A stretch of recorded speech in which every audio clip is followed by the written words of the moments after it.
Hello buddy, it's Wyvern here with a bit of Total War Warhammer 2 community action. And this time around it is a 2v2 replay sent in to me by davinaq, demonstrating some good old-fashioned melee on the map, Troll Country. And it's definitely promising to be a bit of a slugfest because the map, of course, is very tight, very confined quarters, and the forces here are really lined up with almost entirely melee focused builds, so definitely some cool stuff from all sides, and we're definitely going to be seeing some fun shenanigans going on. So over here we do have davinaq's Wood Elves arrayed alongside the Forces of Chaos led by Boba.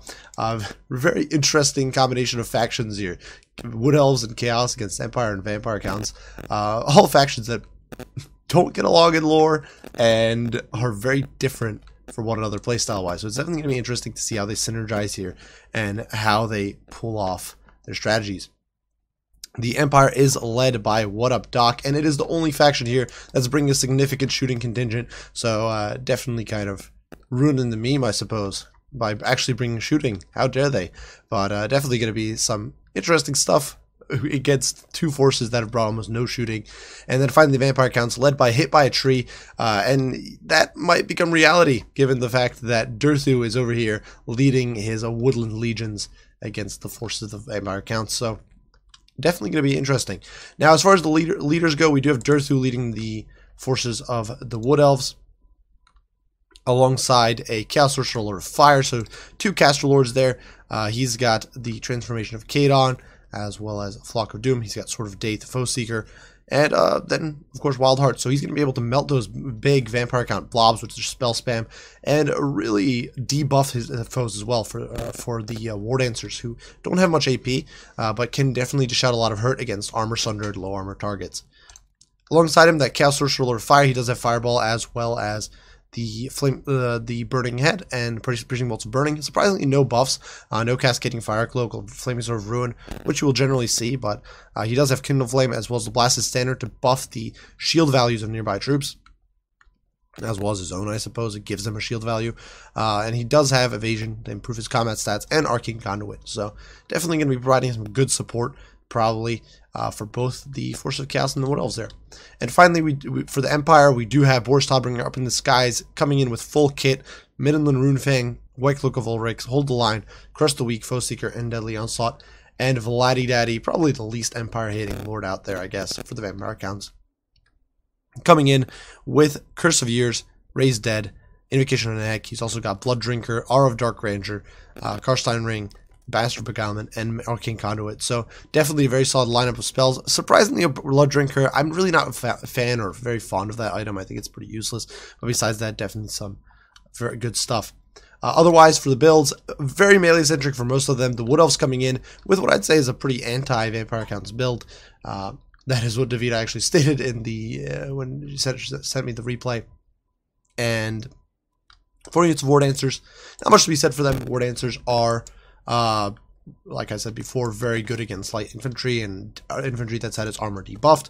Alongside them, 2 Eternal Guard, 1 Winter Heart Guard, normal Eternal Guard, and then 2 War Dancers as Azrai Spears. One of them, the Regiment of Round Low Extrictors, who are really, really good offensively because they've got an ability that buffs their melee attack in exchange for defense. And finally, Branch Wraith here to provide more melee attack with his Call of the Woods as well as Earthblood heals for the main troops. Sister of Thorn are also hidden over here in the flank, ready to provide support for the Chaos Forces, get into the enemy backlines, and provide some Curse of Honor as well as Shield of Thorn support. Now, Chaos going in with a very wide front line of Chaos Warriors as well as Marauders, including the Mirror Guard. They also have some Aspiring Champions, as well as an Exalted Hero leading the line and providing encouragement. And in the second line, it is a lineup of Chaos Warriors chosen, and all of them armed with halberds to protect against heavy cav, as well as the Weird Spawn to provide support for the front line, provide that armor sundering effect for all of these non-AP Chaos troops. That's the low mobility could definitely be an issue against the shooting as well as cavalry of the Empire, which is making an appearance here. Empire also has nets. They've got Light Wizard here with Bonus Time Warp, Frost Protection, Banishment, as well as nets.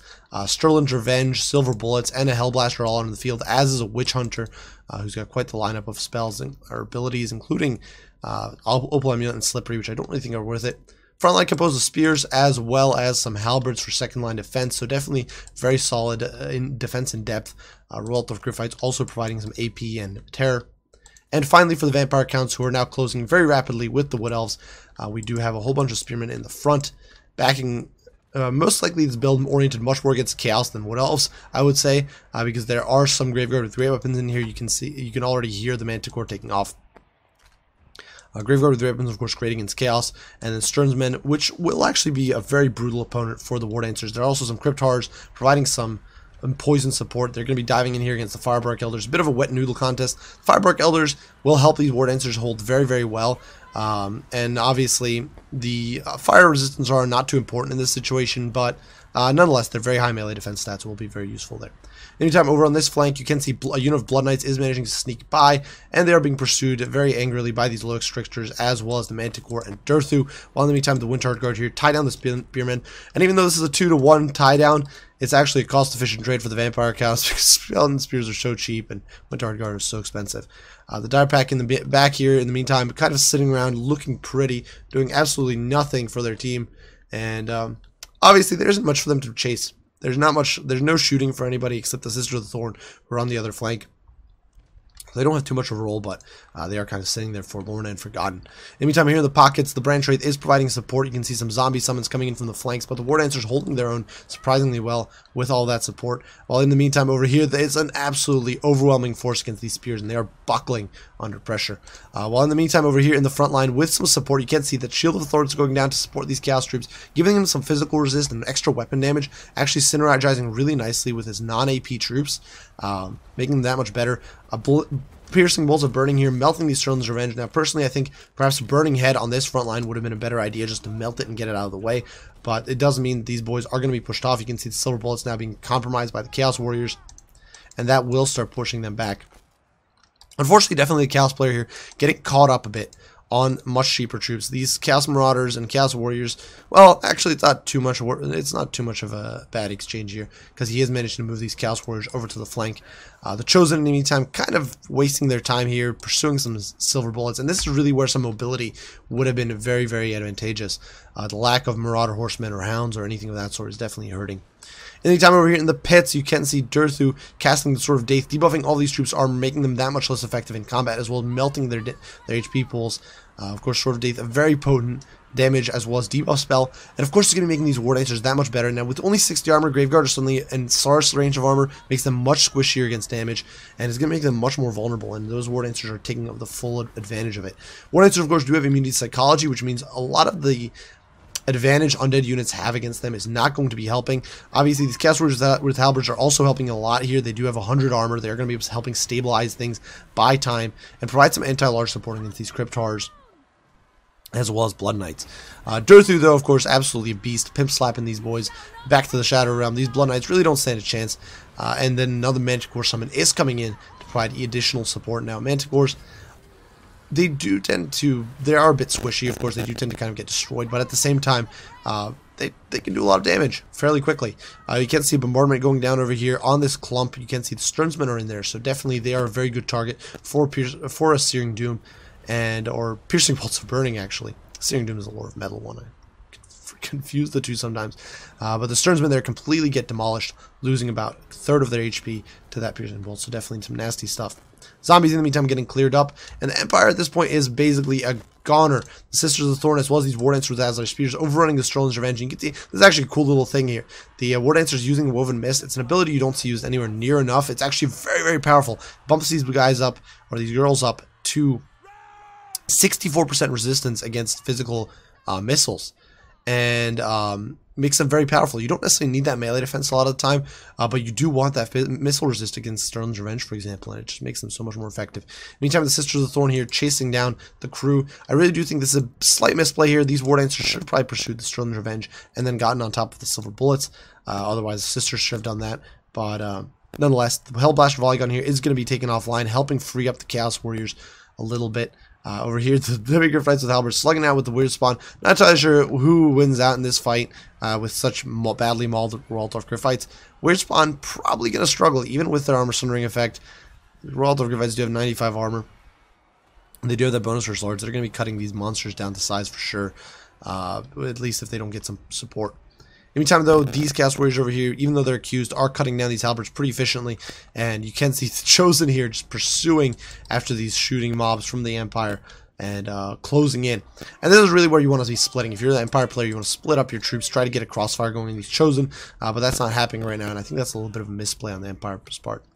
That said, over here in the pits, it is a bit of cleanup in Isle 9 now. With the loss of the Blood Knights, the Vampire accounts have basically lost most of their opportunity to do very much. Dire Pack and Cryptards are not going to be able to deal with Durthu. Neither is Vlad. So at this point, Durthu, debuffed or not, is going to be able to cut through this mob over time alone if he has to. The low extractors are in the pits doing a lot of work. Some of these War Dancers have also just been raking in the kills. These guys have 200 kills before routing. They're just an absolute champion of the people there. The Windcharge Guards are also coming in for a flank. That's really going to be all she wrote for these guys. Over on this flank, the Chosen are actually closing the gap here. The Spearmen trying to intercept, getting a little bit, trying to slow these guys down, these foul Northerners, but they're getting in there anyway. Now, despite the guard mode, the Silver Bullets, actually with guard mode, are going to get a few shots here at point blank, perhaps do a little bit of damage to these poor Chaos Warriors, or these poor Chosen. They're actually kind of shooting here at point blank, because this, I guess this Halberdier is not focusing on him. Misses there at point blank, and some of those Chosen are going down, but it's not going to be enough. The Silver Bullets are getting taken to task pretty quickly here. They don't have very good stats at all in melee, and the Sisters of the Thorn finally came back to do some cleanup on the Silver's Revenge, and with that, it's going to be a shatter, full rout for everybody on the Empire team, and now the Skeleton Warriors, as well as the Corpse Cart and Vlad and all of them, are going to start disintegrating. Vlad is actually going to pop his Karstein ring here, I do believe. And it's going to be pretty funny. He's going to be able to resist the disintegration for a little bit. Arcane Conduit is popped. Karstein ring is popped, keeping him afloat for just a little bit longer. You can see how that much Karstein ring, how much damage mitigation it does. But it's not going to save him. Durthu's in there. The Treekin are in there. The Brain Traith is in there. All these units are in there. And yeah, that's going to be it. It's cleaned up in Isle 9 at this point. These last few zombies are not going to stand a chance against the Chosen, or the Chaos Warriors and the low extractors and all these units. Vladdy Daddy finally does fall here. He's disintegrating. I'm trying to find him here. There he is. But he's not going to last much longer. He finally falls. And it's a Pyrrhic victory for the Forces of Chaos and Wood Elves. So a very fun match centered by davinaq. I do appreciate it. It's a fun little engagement. It was kind of cool to see how nobody really brought shooting. I guess the Empire did. What Up Doc here did bring some shooting, but seeing Wood Elves without shooting, rushing alongside Chaos is definitely a lot of fun. As for critiques, well, obviously in 2v2, things are a bit different than they are in 1v1. My main critique would be the lack of mobility on the side of davinaq as well as Boba. And honestly, to an extent, the same thing for the forces for Hit by a Tree and What Up Doc. I think a few more light cavalry units, especially from the Chaos player, perhaps like one more. I don't know why. If you could squeeze in like a Wild Rider here, that's kind of tough. This build is definitely very heavily oriented at dealing with vampire counts and can do rather well against them. But perhaps the Chaos player throwing in a unit or two of Hounds. Obviously, there's no backlines for Vampire counts, but for Empire, just being able to shut down those Hellblasters or those Silver Bullets and Sterling Revenge just a little bit quicker can be really nifty. So you can easily ditch like a unit of Chaos Warriors and Marauders and free up a few points for some Chaos Warhounds with Poison or some Marauder Horsemen. It doesn't even have to be the top tier stuff. Just some decent cheap trash that you can get into the backline and disrupt enemy troops with.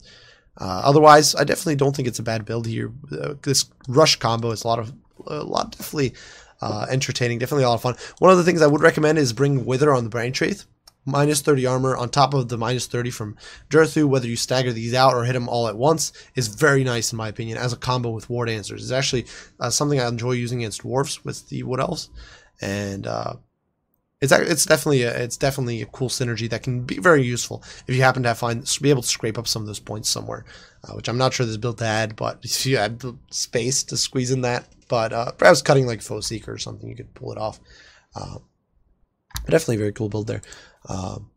As for Hit by a Tree and What Up Doc, I think the big problem here is that both of their builds were very geared at fighting Chaos. The neither of these builds really brought much to counter Wood Elves. And against Wood Elves, you want more mobility and you want more shielded infantry, which neither build here really had. We've got a handful of shielded spears. You've got a handful of shielded spears for the skellies, but the Graveguard with great weapons. Really, I think you'd be better off. Now, obviously, davinaq here didn't go with a shooting build, but against a shooting build from the Wood Elves, this would have been very disastrous, in my opinion. Because there's not enough mobility to shut the shooting down. There's no shields to absorb the shooting except for very few units. And that's just, in my opinion, disaster waiting to happen. As vampire counts, you could easily bring a Mortis engine instead of these Crypt Hearts, which gives you basically all your chaos needs. And then cut out some of these Graveguard, replace them with Graveguard with shields. And you're suddenly in a much better spot, I think. Let your Empire friend deal with any chaos monsters that might hit the field. Because Empire has those nasty black powder weapons that are going to make Chaos Shaggoths and Giants and that sort of thing much less effective. Same thing for the Empire player, really. A few more cavalry units or some swordsmen in the front line, or even just shielded spears in the front line to soak up fire would have definitely been nice against Wood Elves. Obviously, something like a Hellblaster can do okay against Way Watchers, but you don't want to rely on just that. This build just doesn't really have anything to counter mass shooting. And obviously, it didn't matter in this game where the Wood Elf build was not shooting oriented, but it's just something you want to keep in mind. Regardless, well played to all the players here. Big thanks to davinaq for sending it in. If you guys are interested in me casting or going over your replays or anything of that sort, I'll be sure to leave a link down below. I love being able to review other people's games. It's lots of fun, and I think there's always stuff to learn. There's always units that you're not going to see from me or not going to see often from me, and there's always different ways you can use units, different synergies, 2v2s, that sort of thing, which I don't necessarily always do myself. So I think it's just great to have that sort of content. And if you guys want to see more of it, be sure to send in your replays, be sure to send in your content, and I'd love to cast it. I do hope you guys enjoyed. I do appreciate all you guys' support. If you have any comments, critiques, all that sort of stuff, leave it down below. And I will see you all in the next one. Wyvern out.